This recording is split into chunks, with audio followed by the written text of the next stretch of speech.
Hey everyone, this is the second video. Thank you for tuning in.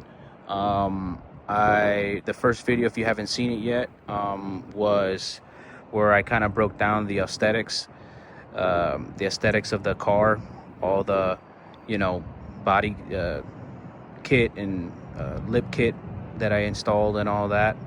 And I promised that I was going to make a second one when it was and I was going to kind of discuss and show the bolt-on parts that I did, performance parts. So this is the second video. If you haven't watched the first one, go ahead and watch it, but I'm really not gonna, if you guys want to see what I installed when it comes to the body, you can check out that first video, but this one is going to be more dedicated to like the bolt-ons, the performance parts that I installed. So on my first video I did mention that I got this car in April 2025, got it brand new, right? And my goal was to kind of modify the car, but in a way where it still will maintain the reliability of Honda, right? So that's meaning that I didn't want to tune it or do something where it kind of loses the OEM reliability. So because I am wanting to keep this car for quite some time, not looking forward to get rid of it soon, for a long term.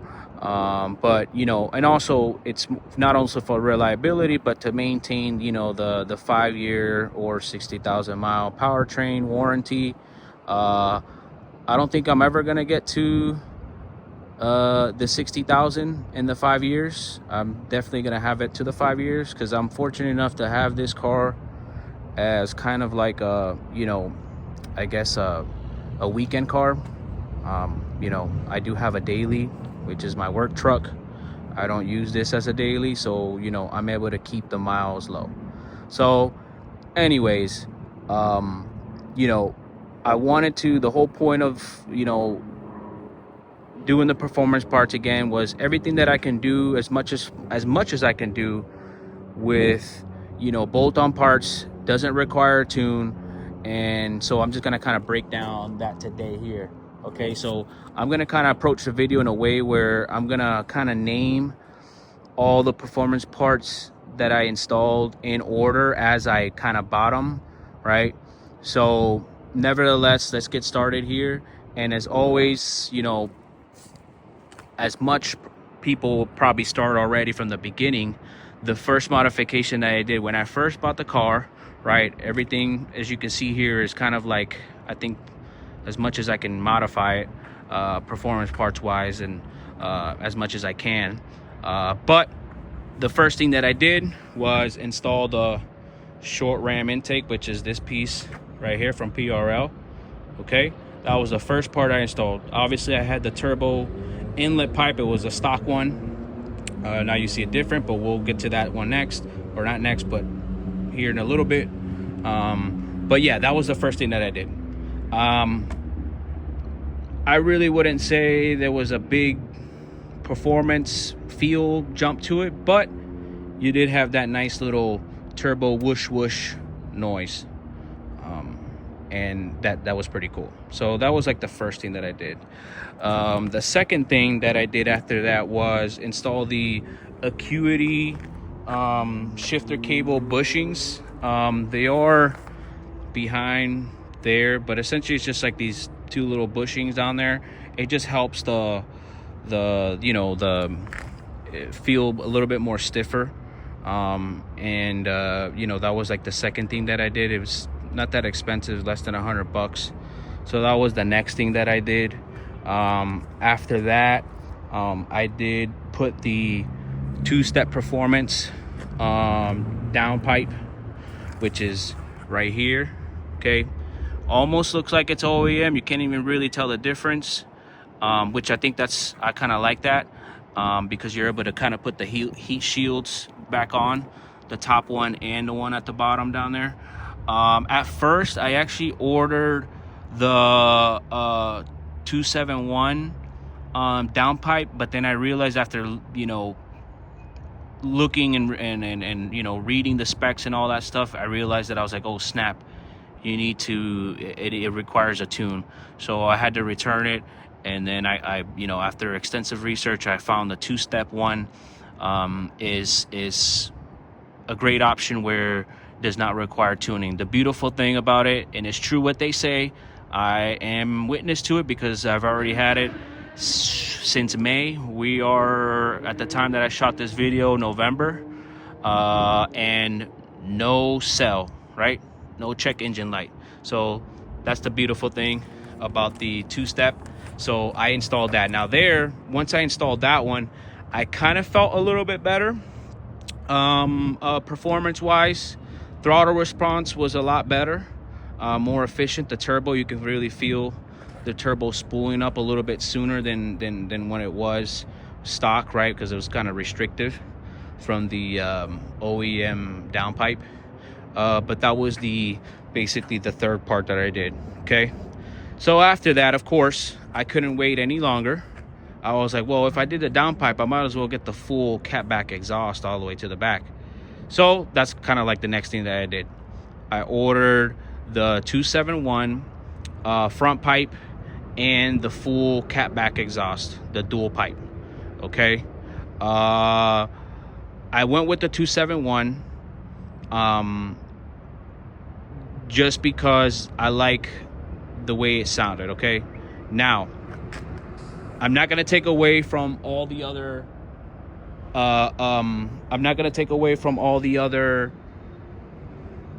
exhausts out there, okay, because there are some beautiful ones that sound really, really nice, but I did want to go with the two-step just because it sounded more refined. It just sounded like it was more, I guess you would say, OEM style.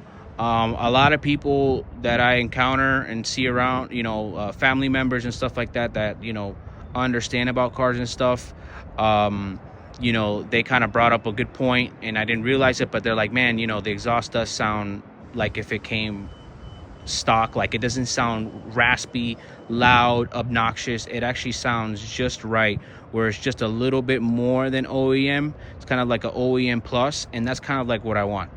I didn't want something, you know, I'm just picky, okay? There was a lot of other brands out there. I'm not gonna name them all, whatever, but, you know, I'm sure, you know, you Honda fans have looked online and went through YouTube and, you know, heard all kinds of different exhausts and whatnot. I'm not gonna take anything away from them. They sound really great, really nice. I just like the way that the 271 sounded. It was just the way I like it. I don't like loud, I don't like attention. I just like, you know, have it just to sound nice, OEM plus, and that's kind of like what I went with. I know on the last video, some people in the comments were requesting for me to do a video of a sound check, and I will do that kind of towards the end of the video. So just stay tuned to that. But we're gonna go ahead and move forward. So after I did all the front pipe and the dual exhaust, the other part that I did was the 271 street rear motor mount. Okay, you know, stiffen up the engine a little bit better, you know, whenever you're, you know, shifting through the gears, when you're, you know, spirited driving. That was the, you know, adoption that I went with the street. Obviously, I'm not that, you know, considering to take this car to the track or anything, so I didn't get the, I guess, because there's like two versions. There's the street, and then there's like the track or racing, something like that. You guys can, you know, correct me in the comments, but yeah, I went with the street. Yes, when I did change that, you definitely do get that little you know, that stiffness, and with the stiffness you kind of get a little bit of that rattling noise when it comes into inside of the car, right? Like the dash, you kind of feel it here vibrating. That's mostly more for when it's like, you know, a cold start, but once it gets warmed up and you're driving around, it goes away. Okay, so I put the 271 street rear motor mount, and then the next thing that I did was the Swift springs. I went with the Swift springs, 1-inch drop, front and back, so it's like, you know, even. I love it. I mean, it feels so good. Again, I'm a very picky person. Before I even order anything, I compare and contrast research, watch videos of people using other, you know, like ABOC and all these other springs, I went with the Swift springs just because a lot of people commented that it has that OEM feel, has that rebound. So that's kind of like what I went with. Again, my whole point of this car was to keep it OEM plus, reliable. I want it to be in a way where, you know, the car feels as stock as possible, but at the same time gonna give it those little touches to the car to kind of just make it just a little bit better than how it would be stock. All right. Then after that, I did install the Mishimoto oil catch can. Okay.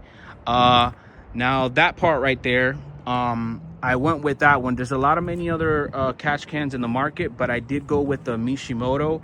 Yes, I'll be honest, it is pretty expensive for how simple, you know, what it actually, you know, how simple kind of thing it is. But I liked it because it actually mounts on like if it was OEM. So I'm going to try to zoom in here in the back or try to show it to you. It's back here. So if you go on Mishimoto website and look for the catch can, let's see if I can focus. It's hard to focus because the sun. Yeah, it's kind of hard. There it is. So it comes with its own bracket. It's really nice because it actually looks like it's like it came with the car. I like it. It's just a peace of mind. It doesn't take care of the 100% of, you know, the carbon buildup on the valves, but I mean, it's a peace of mind. It's going to reduce it. So I went with that Mishimoto oil catch can. Okay. And then after that, what's it called? The next thing that I did was I installed the PRL intercooler, the full kit. Okay, so I got the whole entire piping, everything. I got the full kit. Now, when it comes to that, guys, that's when I kind of felt the difference of the performance of the car. I honestly didn't realize how much better performance I would get with an intercooler. Okay, some of you probably, you know, will laugh at that, or, you know, kind of like, yeah, of course it's gonna help better because it's gonna, you know, keep the, you know, turbo cooler and you know, and just be more efficient. But I honestly, I really didn't know how big of a difference. So when I installed the intercooler, that's when it put a smile to my face. Like, okay, I see what the car got now.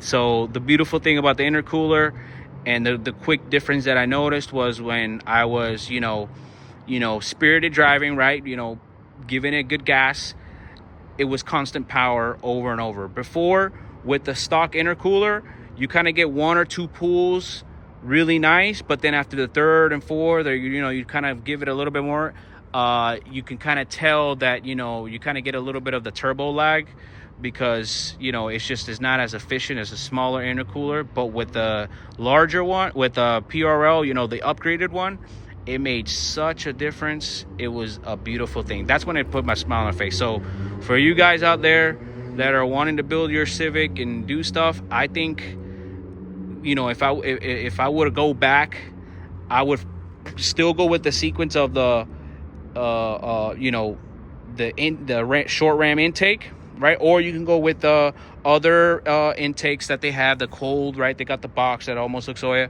You know, always, you know, get that first, but then get the intercooler, and you're going to remember what I said. It was awesome. I loved it. So yes, I did that, the PRL, and I kind of did a little different here in my intercooler. So I just want to kind of keep it, again, kind of sleeper. So you see there, a lot of people like to kind of put the badging there, PRL. I didn't do that. I just kept it, you know, I guess some people like to say stealth, with no name on it. But I think it looks great like that. It just makes it look, you know, kind of OEM. So yeah, I did that there. And then last and not least was the turbo inlet carbon fiber PRL inlet pipe. Okay, so the whole thing all the way to the turbo, that was the last thing. So when I was considering on putting that, I think there was only an option of the titanium one, but then like, I don't remember, maybe a week later, 2 weeks later, I looked through PRL and then boom, it showed that they had the carbon fiber one. It was like you know, new parts that were, you know, that they had, and I was like, oh snap, you know what, let me go with that one, because a lot of people have the titanium. I was like, you know what, let me go with the carbon fiber one, and I actually like it. Nothing bad with the titanium. The titanium looks beautiful. Just the carbon fiber, I think I like it because it's black and it almost matches the stock one, and it just kind of blends in with the engine. Again, the titanium one, beautiful, great, I love it, but in my opinion, I like that black color to it. It just kind of makes it a little bit more, you know, blend in with everything. It doesn't like just pop out. So yeah, that was kind of like basically the last, you know, performance parts. And then, you know, I did do the Megan Racing front strut bar. Okay, all right. I got that, and then, you know, then I got the, if you guys probably noticed on the engine, I have I got it on eBay. It's just the engine bay side panels. Okay, and then I got the engine cover over top. Okay, Type R style. And then I did get the little decals because it comes without it, and I just put it on there to kind of make it look, you know, like if it came with the car already, OEM. So that's pretty much it, man. I mean, that's all I really did. And I mean, you guys can comment on the section below if I'm missing something that I can add as far as performance. There's always little things and, you know, stuff that you can do, you know, aesthetic wise. That will come later, little by little, as I put. But as far as performance, I think that's kind of pretty much everything you can do, unless, not requiring a tuning. So yeah, that's kind of like pretty much all that I got there. So yeah, guys, appreciate you for tuning in. And that's kind of like the performance parts that I did. I hope you guys like it. And for you guys that were wanting to hear the sound for the 271 exhaust, I'm gonna go ahead and do it here for you guys. So just gonna come back here, put the camera down, and then give it a few revs so that way you guys can hear. But it is a dual, okay? It's a dual exhaust. All right, so without further ado, let's go ahead and put the camera down and let you guys hear it.